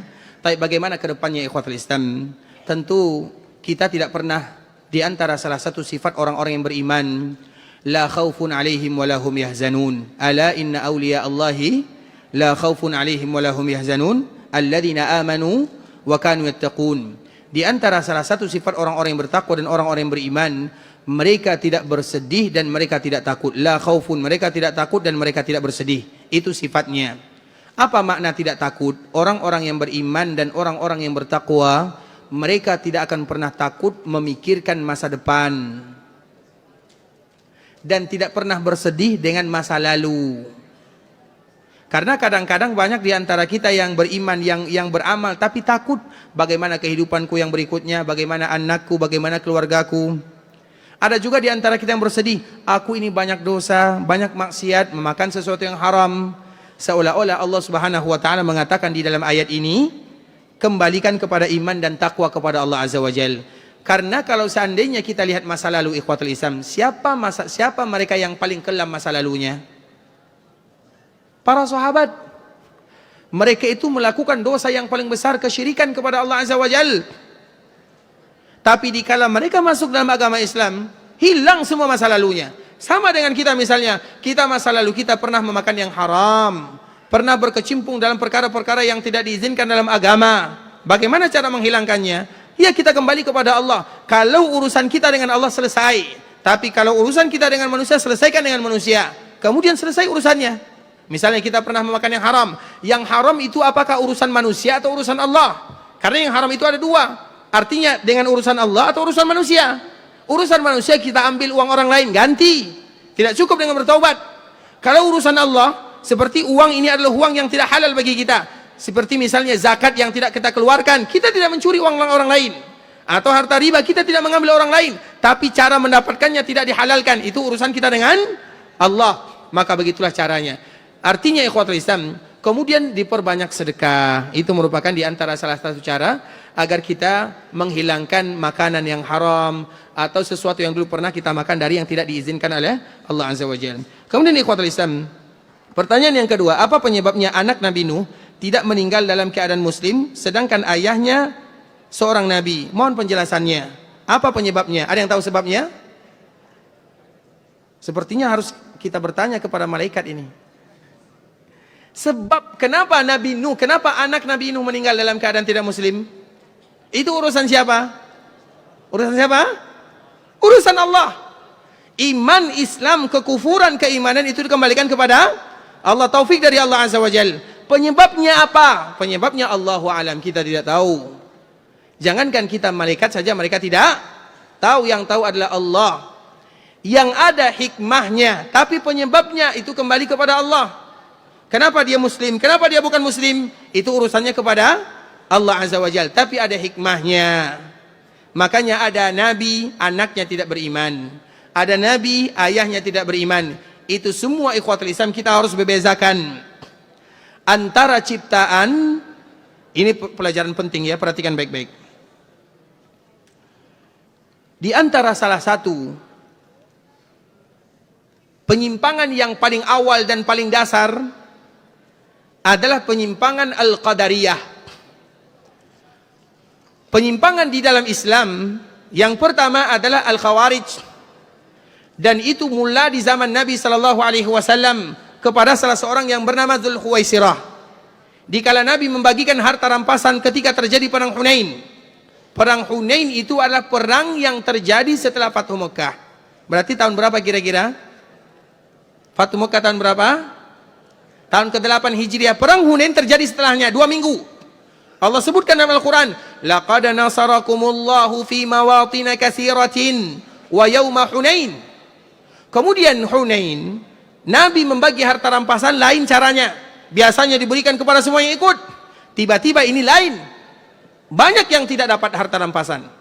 Di saat itulah dia mengatakan, "I'dil ya Muhammad, berlaku adillah wahai Muhammad." Ini adalah kalimat yang berat bagi Nabi. Sehingga sahabat yang lain, "Ya Rasulullah, kalau engkau perintahkan kami untuk bunuh, kami akan bunuh." Karena dia adalah munafik. Tidak mungkin dia mengatakan kalimat i'dil ya Rasulullah, berlaku adillah ya Rasulullah. Maka Nabi mengatakan, "Man ya'dil illam a'dil." Kalau saya tidak adil, siapa yang adil? Jadi Nabi melakukan yang demikian, ada hikmah, tapi dia tidak tahu. Kemudian dia pun pergi meninggalkan pasukan dan Nabi mengatakan dari dialah muncul yang tadi kita sebutkan Khawarij. Itu adalah fitnah yang pertama. Fitnah yang kedua adalah fitnatul qadar, Al-Qadariyah. Qadar itu takdir, dan itu sudah muncul di Basra di zaman Abdullah bin Umar. Mereka mengatakan, anak-anak kita ribut karena sudah lapar biasa ya. Tidak menjadi masalah. Semoga cepat selesai ya. Al-Qadar. Qadar itu ikhwatul Islam. Mereka mengatakan al-amru unuf. Sesungguhnya urusan ini baru terjadi. Perhatikan baik-baik. Kalau kita salah memahaminya. Mereka mengatakan Allah tidak tahu apa yang kita lakukan atau kejadian sampai kejadian itu terjadi. Kita ulang lagi. Allah tidak tahu suatu kejadian sampai kejadian itu terjadi. Betul atau salah? Betul atau salah? Sepakat salah? Taib. Perhatikan. Mereka mengatakan seperti ini. Tujuannya bagus. Supaya kejahatan yang ada di dunia tidak disandarkan kepada Allah. Kalau seandainya Allah tahu, berarti Allah yang menciptakan pencurian, Allah yang menciptakan perzinahan, Allah yang menciptakan kerusakan. Betul atau salah? Sudah mulai ragu-ragu dengan ijma. Tadi ijma, sepakat. Sekarang mulai ragu. Bisa dipahami? Mereka mengatakan seperti itu ikhwatul Islam, tujuannya supaya semua kejahatan yang ada tidak disandarkan kepada Allah. Betul atau salah? Betul atau salah? Sudah mulai berbeda pendapat. Kita ulang lagi, perhatikan baik-baik. Karena ini akan kembali kepada pertanyaan ini ikhwatul Islam. Mereka mengatakan al-amru unuf, peristiwa itu Allah tidak tahu sampai terjadi. Supaya kejahatan-kejahatan yang ada di dunia tidak disandarkan kepada Allah. Betul atau tidak?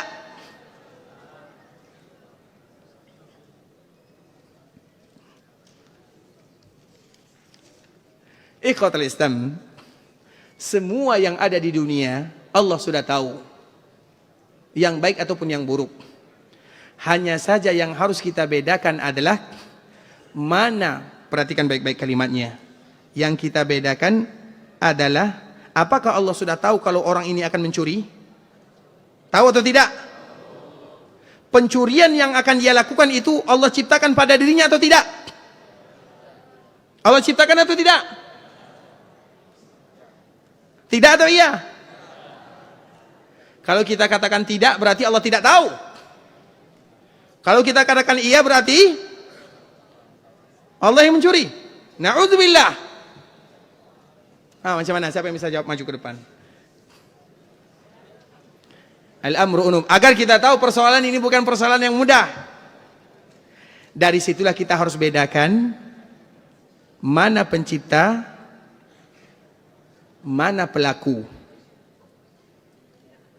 Paham atau tak? Mana pencipta? Mana pelaku? Di dunia ini ikhwatul Islam, tidak ada yang terlepas kecuali dari ciptaan Allah Azza wa Jal. Tidak ada pencipta kecuali Allah. Tapi kita harus tahu mana pelaku. Apakah Allah yang melakukannya? Apakah Allah yang menciptakannya? Jawab, ulang lagi. Apakah Allah yang melakukannya? Tidak. Apakah Allah yang menciptakannya? Jelas? Kalau sudah jelas sampai di sini saja. Sedikit ya, itu baru kulitnya. Kulit tentang akidah, qadar. Karena itu fitnah yang luar biasa. Dan pembahasan qadar, pembahasan tentang takdir, semakin kita tidak tahu semakin bagus. Semakin kita tidak tahu semakin, bukan berarti anak-anak ustadz tidak membahas tentang takdir. Tapi kita semakin tidak tahu semakin bagus. Karena qadar itu semakin seolah-olah, Imam Abu Hanifah mengatakan siapa yang membahas tentang qadar, seolah-olah dia sedang melihat matahari. Semakin dilihat matahari semakin mata tidak melihat. Itu pembahasan tentang qadar. Tapi pertanyaan ini ikhwatul Islam, apa penyebabnya? Itu dikembalikan kepada Allah Azza wa Jalla. Pertanyaannya apa hikmahnya? Sebenarnya pertanyaannya adalah apa hikmahnya? Taib ikhwatul Islam, pertanyaan berikutnya. Bisakah anak usia yang 30 tahun bisa menjadi ulama, sedangkan bukan tamatan pondok, pesantren, dan orang tua kandung juga tidak sempurna imannya? Ini kayaknya pertanyaan terakhir harus dihapus ya. Ini menuduh orang tua nih namanya. Taib ikhwatul Islam, apakah umur 30 tahun bisa jadi ulama? Bisa atau tidak? Kita sebutkan salah satu kisah yang ini juga untuk motivasi untuk kita bersama ya. Ada salah seorang ulama namanya adalah Imam Al-Kisai. Imam Al-Kisai ini dia hidup sebagai biasanya, dan dia adalah salah seorang yang mengembala kambing. Jadi pekerjaannya adalah pengembala kambing. Jadi dia tumbuh remaja, dewasa, kerjanya adalah mengembala kambing. Kemudian ikhwatul Islam, suatu ketika dia mengembala kambing, tiba-tiba bertemu dengan dua orang, anak dan ibunya. Kemudian apa kata ibunya kepada anak ini? Wahai anakku. Imam Kisai tidak kenal. Tapi kebetulan Imam Kisai memelihara atau mengembala kambingnya dekat dengan orang tersebut. Kemudian apa kata sang ibu kepada anak? Wahai anakku, rajin kamu belajar supaya besar nanti kamu tidak seperti dia. Sakit hati atau tidak? Bukan kita yang sakit hati, tapi Imam Al-Kisai. Imam Al-Kisai seolah-olah mendengarkan kalimat ini, petir yang menyambar di siang hari. Ayudrabu liyal mathal. Imam Kisai mengatakan, apakah aku yang dijadikan sebagai contoh dalam kebodohan? Wahai anakku, belajarlah kamu, belajar agama supaya kamu tidak seperti pengembala kambing ini. Makanya ikhwatul Islam, kita tidak boleh menghina profesi apapun yang dilakukan oleh kaum muslimin. Wahai anakku, belajarlah kamu supaya nanti kamu dewasa tidak jadi pemulung. Jangan pernah mengucapkan kalimat ini, karena bisa jadi pemulung ini yang berhasil, anak kita yang menderita. Kalau suruh belajar, belajar saja. Jangan dicontoh-contohkan orang lain. Kecuali yang sudah meninggal, itu lain cerita. Makanya sama dengan kisah Al-Kisai. Wahai anakku, belajarlah kamu supaya kamu tidak menjadi pengembala kambing. Seolah-olah itu adalah nasihat ibunya. Imam Al-Kisai dikala mendengarkan kalimat tersebut, dia pun mengatakan, ayudrabu liyal mathal, apakah aku dijadikan contoh dalam kebodohan? Maka di saat itu juga dijual semua kambing-kambingnya. Kemudian dia mulai belajar agama, belajar Al-Quran. Dan dia pun menjadi ulama dalam masalah Al-Quran. Sampai sekarang orang kenal siapa itu Imam Al-Kisai. Salah satu yang meriwayatkan qiraat orang yang belajar Al-Quran dan belajar qiraat, mereka tahu siapa Imam Al-Kisai. Seorang yang ulama yang populer dalam masalah Quran. Makanya Al-Quran itu ikhwatul Islam, sebagian para ulama, ini perkataan para ulama ya, orang yang ahli dalam bidang Al-Quran, di antara kelebihan yang Allah berikan kepada mereka adalah umur panjang dalam kesehatan. Umur panjang dalam, banyak orang yang umurnya panjang tapi tidak sehat. Tapi biasanya mereka bahkan kami selalu setiap apa ya, 1 kali, mungkin 2 kali, 3 kali 1 tahun kami mendengarkan cerita dari dosen kami, dari ulama kami, dari Syekh Abdul Muhsin. Ada di antara mereka yang menjadi imam umurnya sudah 120 tahun, imam tarawih. Imam tarawih di zaman dulu itu lebih dari 1 juzuk 1 malam, dan dia masih bisa jadi imam tarawih umurnya 120. Kalau kita umur 60 sudah bisa menjadi imam atau tidak? Artinya saking panjang umurnya. Terlepas daripada itu semua ikhwatul Islam, kita kembalikan kepada Imam Al-Kisai. Di saat itulah dia jual semua kambing-kambingnya, dan pada akhirnya dia menjadi seorang ulama. Jadi mungkin atau tidak umur yang 30 tahun jadi ulama? Tapi kalau semangatnya sama dengan Imam Al-Kisai, ini semangatnya gimana? Sama juga dengan Imam Ibnu Hazm, sama peristiwanya. Imam Ibnu Hazm itu ikhwatul Islam juga sudah tua. Jadi suatu ketika dia masuk masjid. Dikala masuk masjid dia salat. Ada orang yang menegurnya, "Wahai fulan, kenapa kamu salat?" Dia mengatakan masuk masjid, kemudian aku dilarang salat. Kemudian keesokan harinya dia masuk masjid, dia tidak salat karena kemarin sudah dilarang. Datang lagi orang lain, "Wahai fulan, kamu masuk masjid kemudian kamu tidak salat." Sehingga Imam Ibnu Hazm mengatakan, "Aku salat dilarang, aku tidak salat diperintahkan." Dari situlah dia mulai menggali. Semuanya salah, serba salah. Tidak salat dimarahi, salat juga salah. Ini salah, itu salah. Itu anggapan dia pada waktu itu.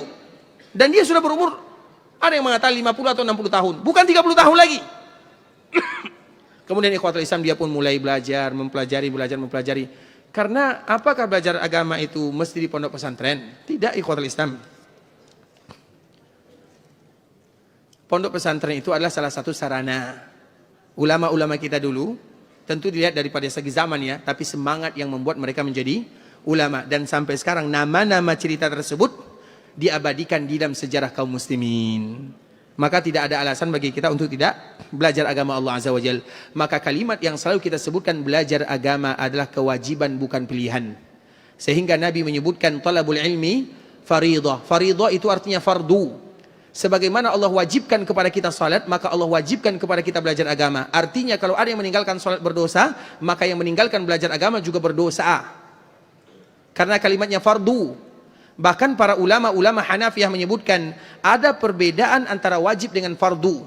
Kalau wajib ya wajib, kalau fardu itu 2 kali wajib. Dan itu disebutkan talabul ilmi faridah, artinya wajib-wajib kita untuk belajar agama. Kalau tidak, maka berdosa.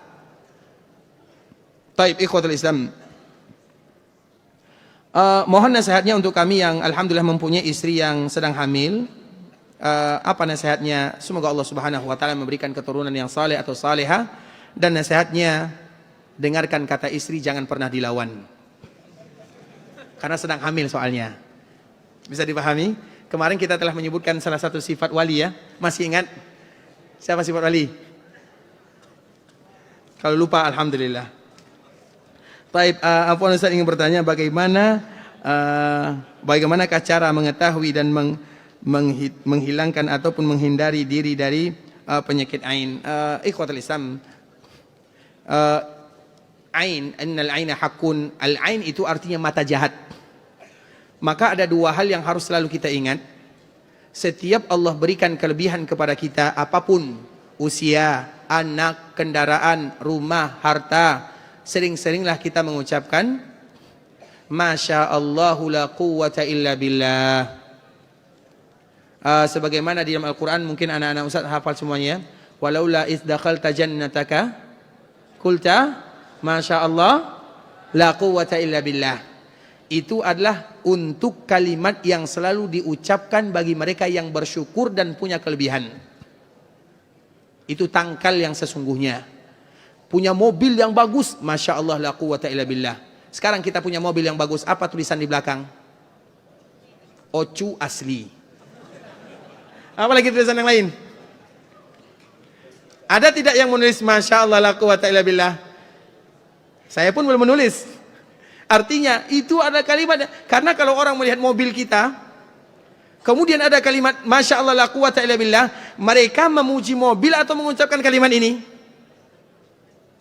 Mereka baca kalimat ini. Itu adalah cara terhindar dari ain. Punya toko yang bagus, ruko rumah makan misalnya, tulis Masya Allah, la quwwata illa billah.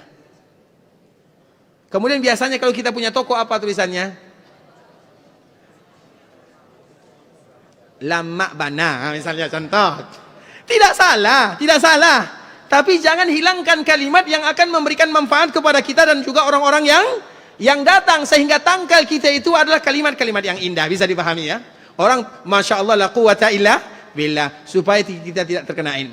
Kalau kita melihat orang lain yang lebih tabarakallah atau Masya Allah tabarakallah, misalnya ada saudara kita yang berlebih, dia lebih hartanya, berlebih semuanya, Masya Allah tabarakallah, diberikan, didoakan keberkahan untuknya. Ada yang menikah, didoakan keberkahan untuknya, barakallahu lakuma. Ada yang mendapatkan anak berlebih, apa doanya?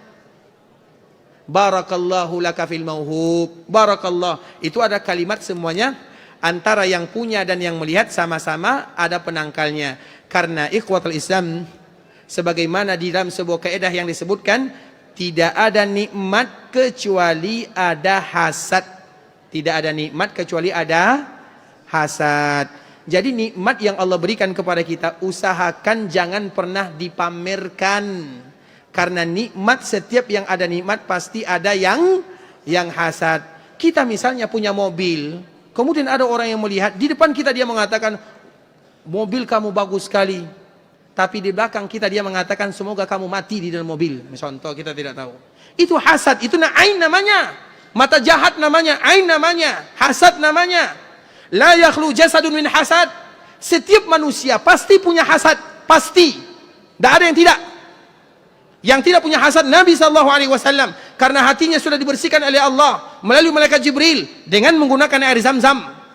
Kita tahu kisahnya. Sehingga para ulama menyebutkan la yakhlu jasadun illa min hasad. Setiap jasad ada hasad. Perbedaannya, orang mulia ditahan, yang tidak mulia dikeluarkan. Bagaimana supaya hasad ini tidak keluar? Jangan dipancing.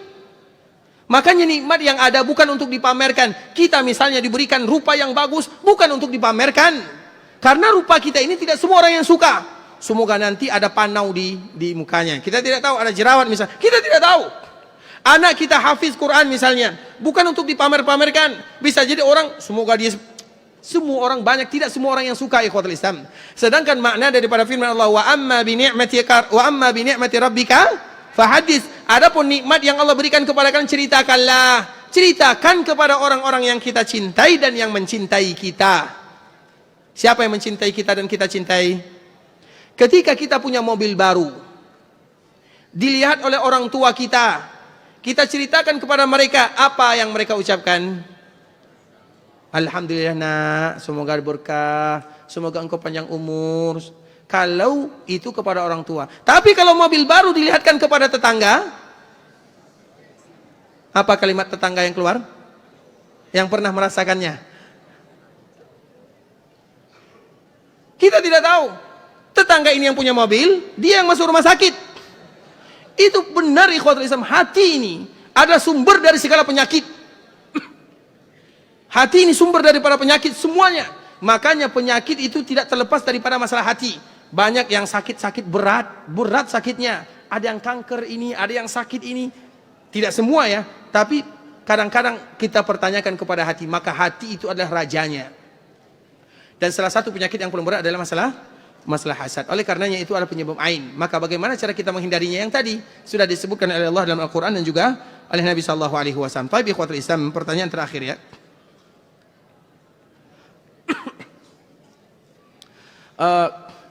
Orang tua saya memakan daging babi. Daging babi ini B2 bahasa siapa ya? B2, biasanya mereka bilang B2. Saya jadi takut membawa anak saya untuk berkunjung ke rumah orang tua, takut memakan yang haram. Apa solusinya Ustadz? Karena sudah banyak peralatan masak yang terkena najis. Misalnya, kita punya orang tua yang suka makan babi, anggaplah dia kaum muslim. Kemudian kita ingin membawa anak, biasanya apa solusinya? Karena daging babi otomatis ada alat memasaknya, sudah tercampur babi. Solusinya adalah setiap kali kita pergi ke rumah orang tua, bawa makanan segudang. Paham atau tidak? Sehingga orang tua kita tidak lagi masak. Jadi kita bawa makanan, tidak mungkin mereka masak. Jadi kita makan makanan yang kita bawa. Kami selalu memperhatikan ya. Salah satu, karena kebetulan kami bertetangga dengan Syekh Abdul Razak ya. Syekh Abdul Razak itu pernah suatu siang ya. Kebetulan kami ada urusan yang mendesak. Jadi bawa mobil waktu itu agak kencang sedikit ya. Agak laju. Tiba-tiba ada orang yang bawa rantang. Bawa rantang ya, bawa rantang. Kemudian kami melaju, dia mengelak sedikit. Kemudian ternyata dikala kami lihat, ternyata beliau adalah Syekh Abdul Razak. Sedang bawa rantang. Bawa rantang, bawa kepada orang tuanya. Itu pekerjaan beliau. Dan beliau itu ahli masak. Makanya kalau kita ingin jadi ulama, pandai masak dulu. Karena laki-laki mesti pandai masak. Dan itu kewajiban laki-laki untuk istri dan anaknya. Bukankah para sahabat mengatakan, ya Rasulullah, apa kewajiban kami terhadap keluarga kami? Apa jawaban Nabi? Berikan kepada mereka makan apa yang kamu makan. Berarti apa yang kita makan berarti dari kita. Karena kewajiban istri itu tidak banyak, ikhwatul Islam. Taat kepada Allah, taat kepada suami. Masak, mencuci, bersihkan rumah itu tugas suami. Tugas istri apa? Taat kepada suami.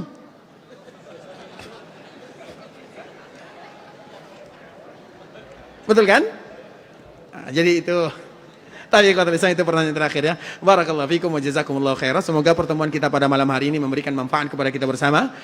Yang benar dari Allah Subhanahu wa taala, yang salah dari diri kami pribadi karena kurang ilmu, karena kesalahan dan kejahilan kami mohon dimaafkan. Dan kita tutup dengan doa kafaratul majlis. Subhanakallahumma bihamdika asyhadu an la ilaha illa anta astaghfiruka wa atubu ilaik. Assalamualaikum warahmatullahi wabarakatuh.